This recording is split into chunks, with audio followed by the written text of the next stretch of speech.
तिबिसर और मज़ाफ़ाती देहातों में मोबाइल फोन सिग्नल्स न होने से अवाम को मुश्किलात का सामना है। तिबिसर के लोग रोजगार के सिलसिले में मदद के लिए इलाकों में जाते हैं और उनका अपने अजीज़ अकारिब के साथ राब्ता मुमकिन नहीं होता। लोगों ने मुतालबा किया है कि तिबिसर और मज़ाफ़ाती देहातों में मोबाइल फोन टावर्स नस्ब किए जाएं। तफसीलात कालाबाग से खालिद खान की इस रिपोर्ट में। तिबिसर और मज़ाफ़ाती देहातों में मोबाइल फोन सिग्नल न होने से आवाम को मुश्किलात का सामना है। तिबिसर के लोग रोजगार के सिलसिले में दीगर इलाकों में जाते हैं, उनका अपने अजीज़ और अकारिब के साथ राब्ता मुमकिन नहीं होता है।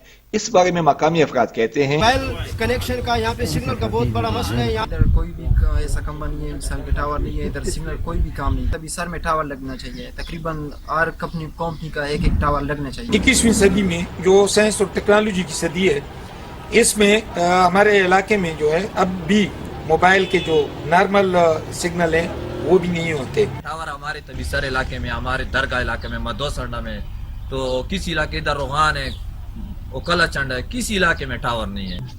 मसला है यहाँ पर मोबाइल सिस्टम का, यहाँ पर कोई टावर नहीं है। हमें बहुत तकलीफ है। हर गांव में टावर होना चाहिए, हर कंपनी का होना चाहिए। लोगों ने मुतालबा किया है कि तिबिसर और मज़ाफ़ाती देहातों में मोबाइल फोन टावर नस्ब किए जाएं। कैमरा टीम के साथ खालिद खान, कालाबाग।